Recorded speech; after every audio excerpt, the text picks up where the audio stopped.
Those winds have not died down quite yet. Crews have spent the whole day monitoring to see if things are safe. And they take a number of samples from different areas, mud, rocks, boulders, trees that all clumped together during those heavy rains. The FAA confirming today that 2 passengers were on board. So sadly, this is a situation where both of them died on scene. I just spoke with that security officer who says that the suspect shot directly at him. The Department of Ecology says Hanford has been consistently underfunded regardless of party in charge. The defender disputed whether the device in question was actually an explosive. This is really an area that can be at high risk. This is just some of the potentially contaminated material. Really thick, dense brush all piled up close together. That water goes up through ditches like this one, then making its way over to farms. If you look at geography here, it was essentially split mostly western Washington to eastern Washington, except for Clark County and of course Whitman County. That's where Pullman is located. But as we learned in the woods near Yakima, that's going up Rattlesnake Creek and out into the wilderness. Not all land burned the same. We visited Lummi Sea Pond with the nation's chairman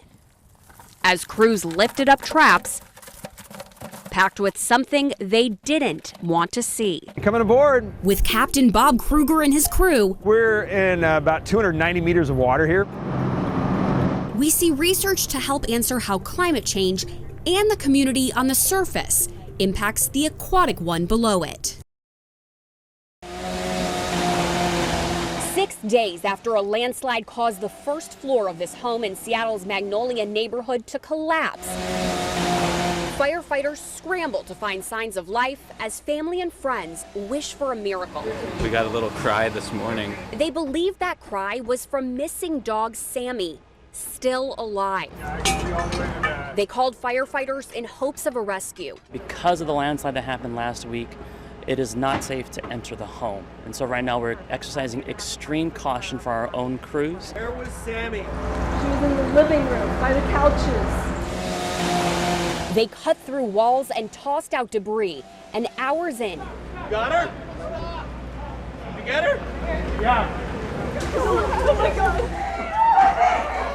they discovered the 3-year-old lab safe. Yeah, be nice and calm, so she stays calm, okay? Here with a rock. Mommy's here. Just say mommy's In here. through your nose, out through your mouth. Remy's got it. Remy's got it. This was a moment they didn't expect to be possible.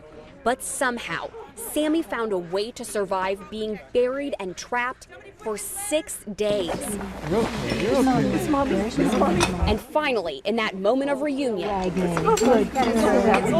hopeful embrace after all this loss. Scientists say in the 200 years since the Industrial Revolution began, more carbon dioxide has been released up into the atmosphere, and many of them believe about 30% of that has been absorbed by the ocean. This time of year, we kind of call it scratch fishing. Those are some dandies right there. Commercial fishing is more than a career for Brian Mackey. That's a big crab. Some people think you're crazy, but I love it. I just do. I can't help myself. The crab he and deckhand Cody Carson are catching near Lopez Island, Somebody picked that one. are crucial to industry throughout the Pacific Northwest. And we're at $7.50 a pound right now. A nice big crab like this is worth $25. Dungeness crab are an iconic species here. They are the single most valuable species fishery on the West Coast. That's why Washington Fish and Wildlife researchers are studying whether ocean acidification could threaten their growth. As carbon dioxide is absorbed, chemical processes change the pH level of the ocean, making it more acidic, and reduce the materials certain species need to build their skeletons and shells. Puget Sound shellfish manager Aaron Default says so far, their research does not show adult Dungeness crab in danger.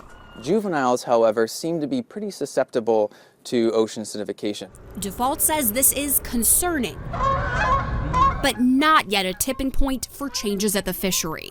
It is something we are actively thinking about and needing to consider in the future. It's not something at this point in time that drives our management. For now, they say, their management remains focused on sex, size, and seasons. See how he's just big enough? It fits tight on there. That's just legal, that crab. Setting out rules about which crabs fishermen like Mackey can catch.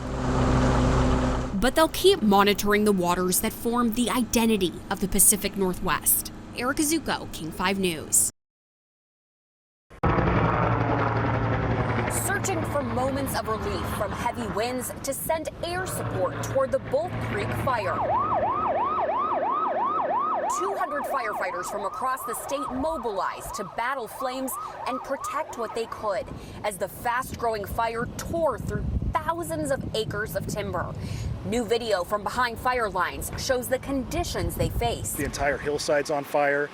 Fire crews from all over the region, attack crews are here on scene, putting water on the fire as well. Hussein El-Aziz shot this video from the Beckler River campground, where he woke up this morning, first around 4:40. I saw just a really kind of faint glow. It almost looked like the sun was rising. Then again after 5, when camp hosts directed everyone to evacuate. It was kind of hard to tell how bad this thing was. I mean, at the time, this morning it was like they were saying 20 acres, and then by a couple of hours later they were saying over 2,000 acres. Snohomish Regional Fire and Rescue said this afternoon the fire threatened power lines and came within a mile of Skykomish. If these winds kick up, it's going to make it more treacherous for the firefighters. Western Washington residents, like El-Aziz, all hoping for the best. And thinking about all the people that have to evacuate their homes and hoping that everyone gets to safety. Fire crews hopeful the winds will die down so they can begin to contain its spread.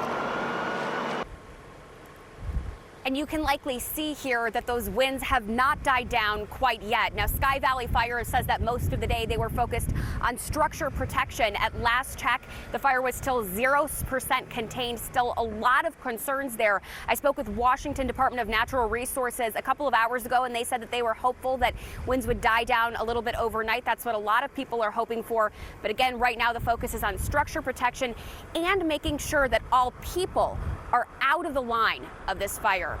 For now, we're live near Gold Bar. Erica Zucco, King 5 News. Seismologists tell me that Mount Rainier is one of the best monitored volcanoes in the world. If it were to start massively venting or if it were going to erupt, they would have indications of seismic activity for weeks or days ahead of time. Today, they didn't, but they used their tools to confirm what they believed was a cloud was just that. A clear view of Mount Rainier will catch eyes and hearts any day. Oh, something out of a storybook. But as Tish and Mark witnessed on their trip to Lake Tapps, today it took on a different look. Oh, I got the hat. Saw the hat on there. A hat? Yep, looked like it had a hat on it to me. Okay. That hat caused quite a commotion as social media erupted with theories. We hit the road right away as I called the experts at Cascades Volcano Observatory. We have right now 17 seismic stations within 12 miles of the volcano. Those stations showed them no signs of venting, which is when steam secretes from cracks or gas gathers in what can look like a cloud. What they saw with their eyes and confirmed with their tools was simply an atmospheric cloud. So that was a lenticular cloud, and admittedly it looked like it could have been a steam vent. So he understands why questions took off, but says it was essentially just a sight to see. Where would you rank Mount Rainier in terms of views? The top of the list. The top of the list, I agree. And by the end of the day, with the hat or without? Without. It returned to the style of a familiar favorite. The USGS and the state's military department did use today as an opportunity to remind people who might live in the paths of volcanoes or potential lahars to sign up for emergency alerts. Now, in terms of how those lenticular clouds work, we want to send it over to Mike Everett with more information.